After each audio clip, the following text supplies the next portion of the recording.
Vamos abordar neste vídeo um exemplo cuja parte mais difícil não são os cálculos propriamente ditos referentes à lei de Biot-Savart, mas sim entender a geometria do problema. Trata-se do campo de uma espira circular conduzindo corrente, e este cálculo é feito em um ponto sobre seu eixo de simetria. Nosso problema consiste, então, em uma espira circular localizada em um plano, como se pegássemos um pedaço de arame e fizéssemos uma circunferência com ele e ligássemos em uma pequena bateria. É uma boa aproximação real da situação que nós estamos tratando aqui, neste exemplo, e vamos escrever mais uma vez a nossa expressão lei de Biot-Savart. Vamos começar com algumas considerações de simetria. Vamos olhar este sistema de perfil. Eu tenho aqui a corrente saindo do plano da página. Ela dá a volta com a circunferência e, nesse ponto, ela penetra no plano da página. E queremos calcular o campo magnético em um ponto sobre o eixo de simetria. Aqui, então, nós temos ρ, que é o raio do anel. E aqui nós temos ρ também.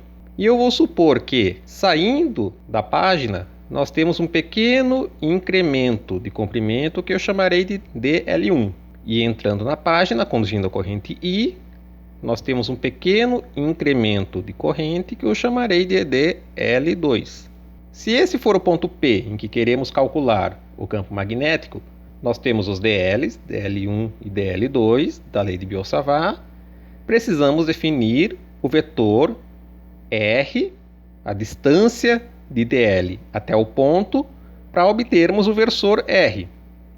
Neste caso, teremos um certo R1, referente a esse dl1, e um certo R2, referente a dl2.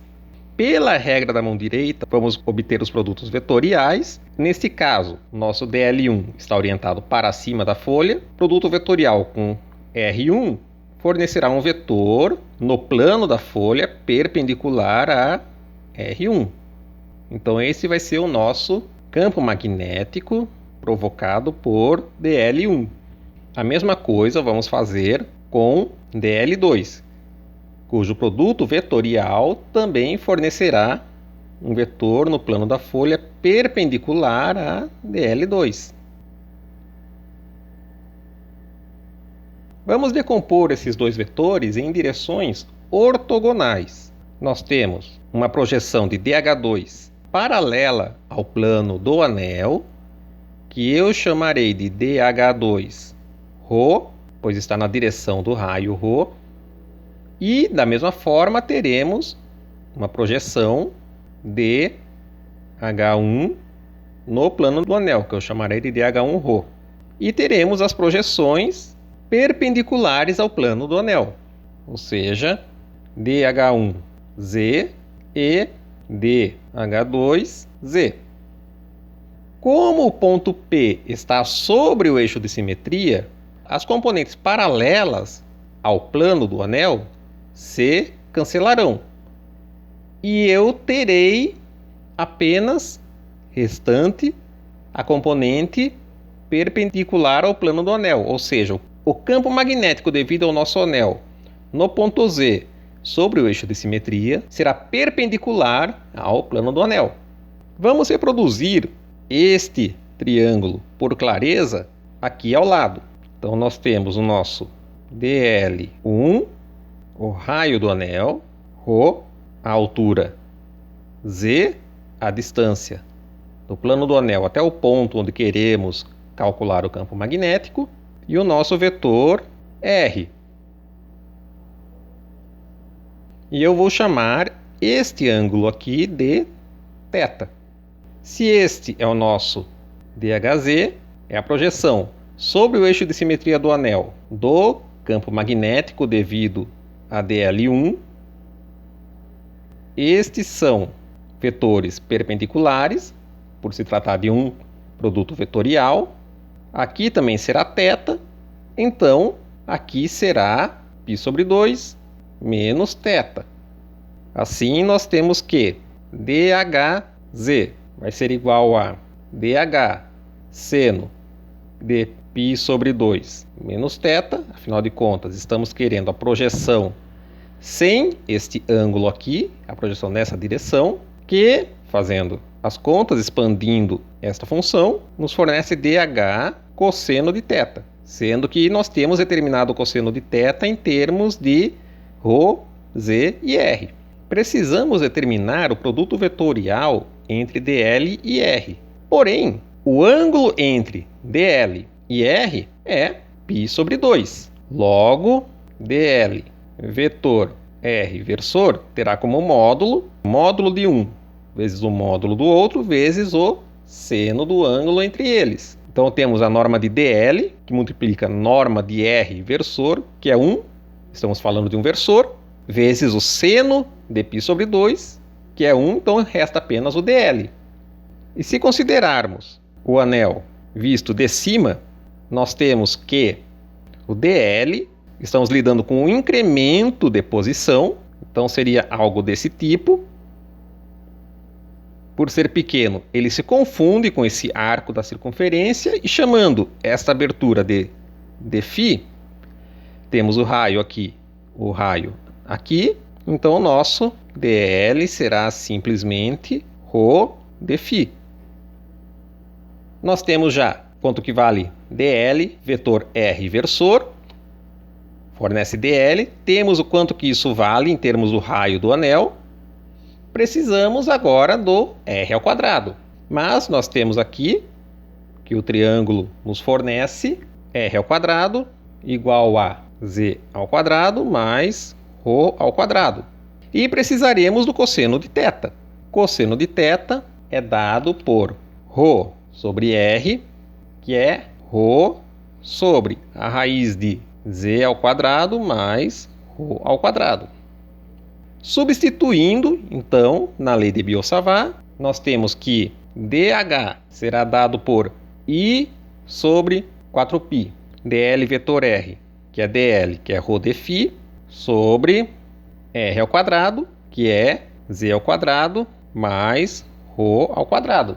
Mas nós não estamos interessados no dh em si. Nós sabemos que o campo resultante será a projeção de dh no eixo de simetria do anel, ou seja, o que nós chamamos aqui de dhz, que é o dh cosseno de θ. Então, dhz será igual a I sobre 4π, que multiplica ρ de φ sobre z ao quadrado mais ρ ao quadrado, multiplica o cosseno de θ, que é ρ sobre raiz de z ao quadrado mais ρ ao quadrado.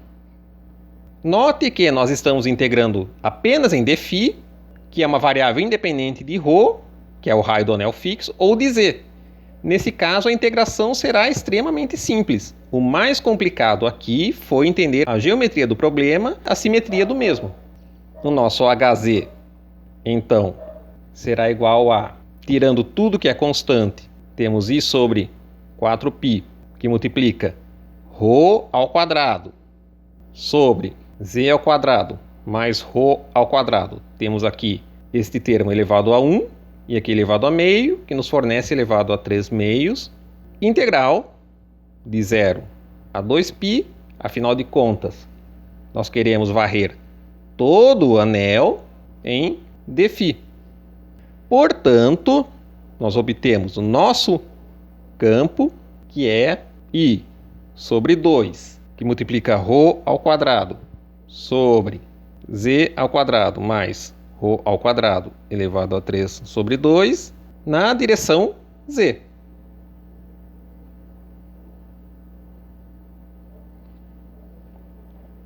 Este é um resultado importantíssimo porque constitui o equivalente magnético do dipolo elétrico. Nós temos aqui o dipolo magnético. O dipolo elétrico são duas cargas de módulos iguais e sinais opostos separadas por uma certa distância. O dipolo magnético é uma espira circular conduzindo corrente.